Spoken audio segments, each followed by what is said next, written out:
Good morning, good morning, good morning, everybody. Welcome to vlog number 76. Getting up there. Kind of just went right past the 3/4 of 100 there, but we're getting there. I'm heating up the 3D printer bed so that I can pop the part off of it without ripping up the bed. 3D printers are a little tricky, guys, if you're not used to using one. Anyway, I'm doing that, and then I'm going to 3D print 2 other pieces for the sign because the sign was far too floppy, if you remember from yesterday, so I'm going to reinforce it with some more of those. I'm also going to reinforce it with some wood. The day we are celebrating Father's Day, I'm not sure what day actually Father's Day is, but we're celebrating Father's Day, and we're going to go to an Air and Space Museum, so you'll see that, and hopefully see me talking about planes. Assuming I'll be able to get a camera in there. Probably won't be able to get this camera in there, but I'll probably be able to bring my phone in there. I'm about to go for a run. I'm going to go for a 30-minute run after I get this print started. Bailey just got her first paycheck. I just got back from a run. Got dressed. I was working in the garage for a little bit on some poster stuff, some reinforcement for that. We're about to go grab the. We're about to go to the museum. I'm gonna go to that. To go hit, make it more exciting. Look at that big ass plane. Dad says that's a B-52 they used during Vietnam. Isn't that right, Dad? This plane is enormous, guys. Look at this thing. Look at the size of that goddamn wheel. Just in case he needs machine guns, 4 of them on the back. I'm not sure. Dad's making it complicated over there. Look at him. What does it cost? Something extra to be in there? We're in the rocket area. That right there is a V2. It's one of the first rockets ever made. Werner von Braun built that in Germany. He was a Nazi who later came over and built the entire United States space program. Alright guys, this thing is actually pretty fucking cool. This is a engine. I don't know what the Titan V is. I don't know what rocket that was fired on. But see, look right here. This right here, these fingers right here, this is where liquid oxygen or liquid fuel, depends on what they're using, comes up and it flows through this to keep the bell from melting. So the fluid is pumped through and then comes up. And this is the combustion chamber right here. So this is where the actual explosion is taking place. Let's look around here. But these are turbo pumps right here. Turbo pumps. This is probably the one for the liquid fuel, and this is probably the one for the liquid oxygen right here. And this is the pre-burner over here. So this is the exhaust out of the pre-burner. So this is called stage flow combustion. This is what the first part of the SpaceX rockets were firing. This is one of their first engines. I think they're using open cycle stage flow combustion. That's what this is. So it's an open cycle. So what happens is this pre-burner, these right here are turbo. These are turbines right here. See, these are turbines, and these have to be connected in some way. So these right here, the combustion, these are probably pre-burners up here. This is probably a pre-burner up here somewhere. And then this explodes and then pushes out and then comes out here. And then these somehow are turning. They've got to be turning. Looks like they're here. I would think this would be fluid flow through here. But these must be, this must be a rod going through here or something like that. Huh. Because this shaft has to be going to somewhere. Unless the top part's missing. Which is possible. We might be missing parts. These right here are gimbals. That's for thrust gimbling. I'm pretty darn sure. Yeah, look, pitch.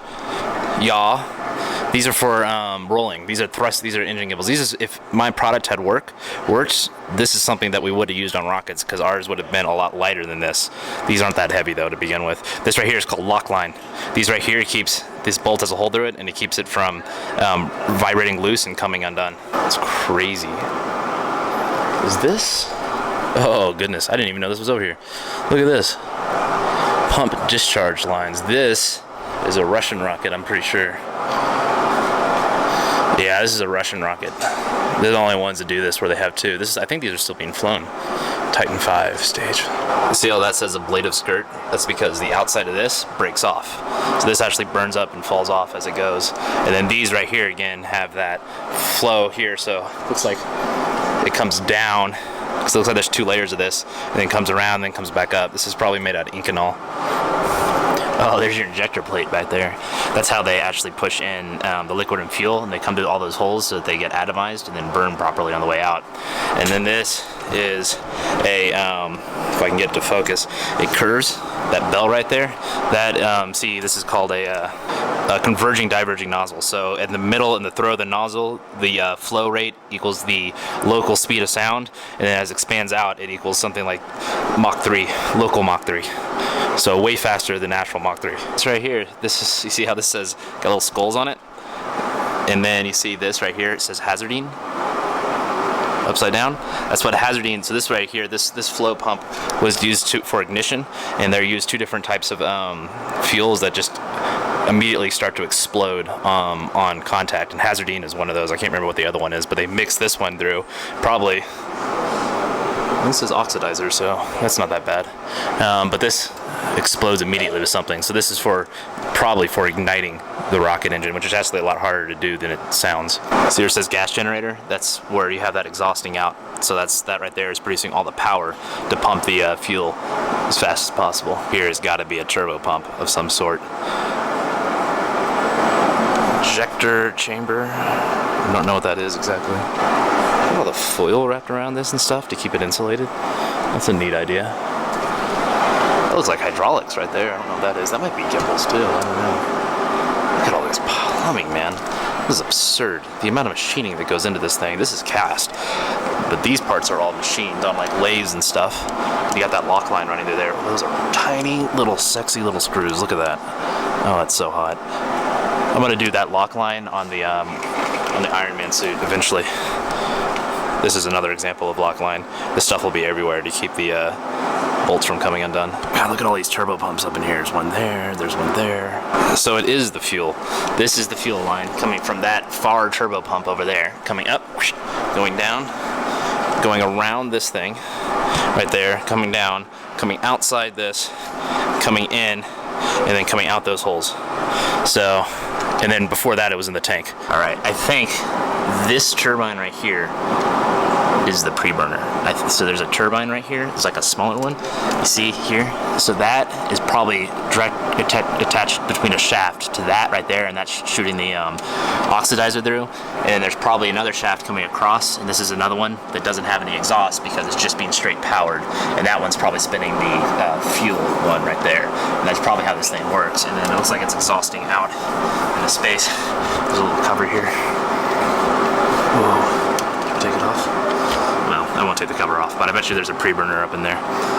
Looks like it even has, looks like it's even accelerating the exhaust a little bit, so you probably, and this one even has a nozzle on it. Look at that. That's got a, so this has got a converging nozzle right there, that's converging. And this one's got the converging, and it's got a diverging nozzle put on the outside too. So you're probably even getting some thrust off of those to make it more efficient. So there's probably 4 streams of exhaust, 2 big ones, because this will probably have that on there too. Looks like it could probably fit, or maybe be something smaller, and then 2 smaller ones. This is a crazy ass rocket, man. What an absurd engine. Look, they got another one. They got another engine back here. It's like the same type of engine. This engine's very similar, but a little bit different. It's got the 2 engine design. There's your burners again. Looks like you got some kind of pre-burner system. There's going to be where your shaft goes through. I don't know how the exhaust is actually getting there though to it, but you got that. So that's where you're. This, by the way, is a big inefficiency with rocket engines, and it's what's a full flow stage combustion doesn't do, or a flow stage combustion, one that doesn't have an open cycle. What you do is you take this exhaust and you pump it back into the rocket engine. Sorry, you can't see. You take this exhaust right here and pump it back into the rocket engine. And if you can do that, put it back in the combustion chamber, and you can use the non-combusted products and they get exhausted out more efficiently. It's a much more efficient rocket engine. And then the SpaceX rocket engine gets even more complicated than that. It has 2 separate versions of these, all for the same engine, not for 2 different engines. So it has 2 of these, and the reason for doing that is you have one full system for oxidizer and one full system for fuel, and that keeps, if you get a leak between the lines, it doesn't cause your rocket to blow up. So you don't have to have as crazy of a seal system.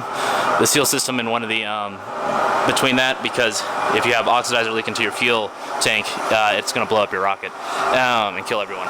And so the rocket, the engine on the space shuttle literally had hydrogen seals in it in order to keep it. There had to be higher pressure than the rest of the rocket in order to keep fuel from leaking in between them.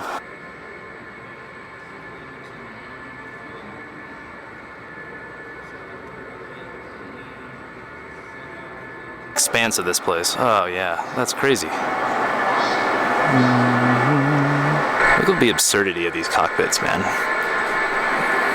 That's crazy. You can tell this thing is non-supersonic because it's got a blunt tip. That right there, behind all those kids, is a supersonic jet. Look at this thing. Look at all that shit going on in there. Planes are fucking crazy. This was really state-of-the-art right here, guys. Probably was back in the day. It's the Hubble. Holy shit, I did not know photogrammetry had been around so long. This is a photogrammetry unit from the 1960s. If you don't know what photogrammetry is, it's when you take a whole bunch of images from different angles and then use it to construct a 3D model. And really precisely if you have something that's not moving. It's hard to do with people unless you have 156 cameras that can all take a picture at one instant, which is something I'm going to try to have in order to take models of people to build suits for them at some point. The 1960s. That's absurd. America, fuck yeah. It's a folding wing, by the way, if you don't know what the fuck I'm looking at. Maybe I'll go put that at the front. Look at that absurd hydraulics manifold. So that must be a hinged, tight hydraulics manifolds, and then they must be using multiple hoses in order to get more flow rate instead of using one big hose, which would take up a lot of room. Precious room on this. There's a wiring harness going through there. Those are the hinges right there. Those are the hinges right there, and then those parts up there come into those, and then a bolt gets pulled across right there. Or a hydraulic system. Oh no, I think a hydraulic piston comes in and goes across there. Wow, that's great. That's how you set it down right there. Grab that, pull it out, and then looks like it comes down right there. This is a jet right here. Looks like a supersonic jet. That right there gets bigger and smaller and bigger and smaller, and that's just a converging, so it gets it up to local speed of sound. It doesn't have a diverging section, but that maximizes the thing, because what happens if it gets too small, you can't exceed the speed of sound in there, and so the pressure builds up behind it, which can cause the engines to do bad things like blow up and shit. How much you want to bet those seats right there are gonna weigh more than the entire Iron Man suit that I fly in? Machine guns, those don't really need explaining. Those two things right there, they turn and they adjust the angle of attack of the rotor, so how much lift you're producing for a given speed. Look at the size of that plane. I guess it's a B-1. I don't know what that is, but this is a nuclear bomb. I imagine there's no explosive material inside of it, but it's a nuclear bomb. I think they dropped one of these accidentally without detonating it somewhere in America. I think up in Vermont or some shit like that. Ooh. Bunch of fucking Manhattan Project looking wires right there. Hangar is pretty impressive in and of itself. This hangar was built during World War II. I like hangars. I want to buy one at some point.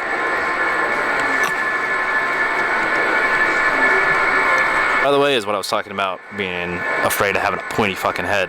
Because look how pointy that is. The idea is to make, you want to punch through the air. This right here allowed them to remove before flight thing. This lets them measure airspeed right here. But anyway, these things are so pointy, and the idea with a plane like this, and also you see how it gets more narrow next to the wing. That's because you try to keep the cross-sectional area of like normal to the direction you're traveling. Try to keep it all as consistent as possible. That keeps wave formation from stopping, which is how you produce drag, wave drag. So that's why it gets more narrow by the wings, and then also tapers off at the end, I'm sure, to meet the exhaust stream. But look how sharp this thing is. I mean, it's the kind of literally look at the top of it. This is how they make things try to fly fast at the speed of sound, which just looks so goddamn goofy. I'm not gonna be able to do that 100%. I'm gonna have to figure out something a little bit more pretty looking than that. But that's generally how you want to fly at high speeds, or supersonic. That's how you want to fly supersonic. This is a much smaller supersonic jet. Much more manageable. Getting closer to Iron Man size. We need like one more small one, and then my suit. Look, electric-driven propeller. Brushless DC motors, probably. 3-phase. Definitely brushless DC motors. All right, this is a subsonic jet. But look at this. This is really neat. They removed all the engine out of it. But the engine would normally go way at the end down there. You can't really see, but there's kind of a tube. I bet that's normally where the engine would be placed. So it would not need to be this big. This is just air intake. Here's a jet engine. There's your compressor right there. It looks like it's missing the front half of the compressor. Right, the second stage of the compressor. And then right there you have, those are your cans, that are your combustion chamber, and then back there you have your turbine. Look at these rotors right here. You see how they fit in there? They're toothed and they go in there? What a crazy cool design. That's awesome. It's a really smart idea. This shiny metal color is kind of the feel I'm going for on the Mark 1. I don't know which one this one is.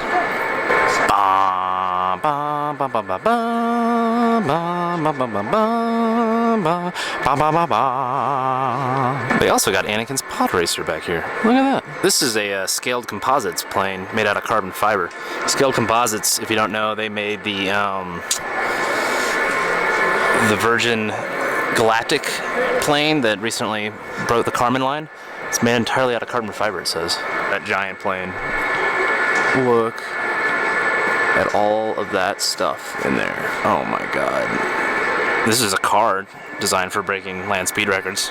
It's probably losing to the Bloodhound right now, but still pretty fucking crazy. Look how pointy it is. Again, you know, it's supersonic because of that. Back to the big plane. Look how swept, there's Dad. Look how swept these wings are. Those are some seriously swept wings. This thing must travel really fucking fast. I want to go up there and look around so bad. What are the odds you go climb up inside of that hatch? Background about wings of the Rockies. We're located on the old 1 to 5? Air Force Base. All right, 3, 2, 1, 4. You're supposed to say a number. Have you never played this game before? It's working! It's working! Here's another giant jet engine. God, jet engines are big. I mean, that thing weighs way, way more than me or the suit will wear. I'm gonna have 4 jet engines on me. Of course, this is axial flow. I'm using a radial flow engine. Maybe that's why they use them, because you can make them smaller. Maybe that's why they use them for RC engines. None of the aircrafts have jet engines. This white floor, apparently, Elon Musk does this in all of his buildings that he owns. He paints all the floors white. I think he paints the walls white too, and some of them he even paints the outside of the buildings white. These ejector seats, they just use rivets everywhere for their stuff. I wonder if I could use rivets more efficiently in some of the stuff I'm using. I've actually seen these before in person. These are converging, diverging, adjustable nozzles. So they're adjustable like that. You see those parts that slide, so they've still got the ability to adjust, but you can see how they're flanging out, and that's the diverging part. So you get higher than local speed of sound. Here's inside a jet engine. This color, well, not the yellow, but that metal shiny color. This is what I'm going for on the Mark 1. There's another folding wing. This one literally hurts my head just to look at. My God. We're heading out. It's gotten very busy with kids on field trips. That was really cool, you know, one thing. Walking around as an old person, realizing just how nice it is just to go out and do something just for the shape, like going to a museum, for instance. It's something you do when you're a kid, and you take it for granted, like, oh, I can see cool shit like this all the time. And it's stimulating, but so is everything when you're young. And then when you're old, you're like, really appreciate going and doing something like that. It was very nice. Also, we did it for Father's Day, so happy Father's Day, Dad. All right, we're back. My legs are tired, man, from lifting, running, and then walking around that museum all day. I wouldn't survive in the wild, guys.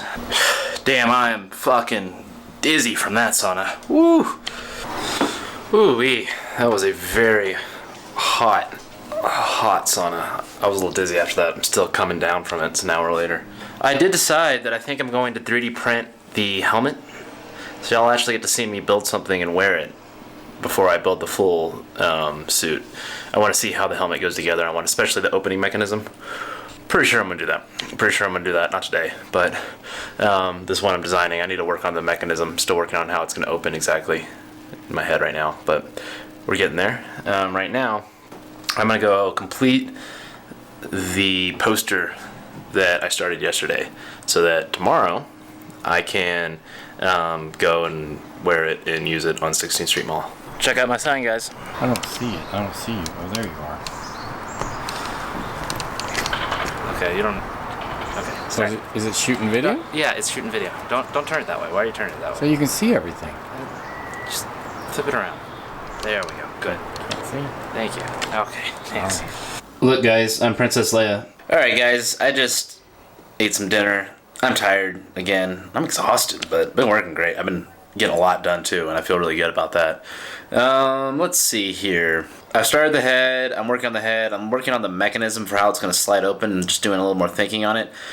I'm not there completely, and right now I just feel like if I keep pushing it today, it's probably just gonna break and not work right, which maybe is something I need to do anyway. Maybe I just need to start draft 2. I don't know. I may do a little bit more work tonight. We'll see how I'm feeling, but this is all you guys get to see because I'm ending the vlog. I love you guys. You guys are awesome. Tomorrow we're gonna go hopefully get a whole bunch of new subscribers. We'll see what happens. I got that thing made. It's cool, huh? I don't think I talked about it since I showed that weird video, but that Dad took. But anyway, it's cool. It sticks up. It should get a lot of attention. Hopefully I'll get some subscribers from it. Hopefully. Plan to be out there a couple hours. Nothing crazy. If it works really well, I may do it again next weekend. But we'll see what happens. Anyway, I love you guys. Thanks for coming. Thanks for watching. Hit that subscribe button if you're new. We may be getting new people who are seeing this. Hit the subscribe button. You know you want to. I love you guys. Peace.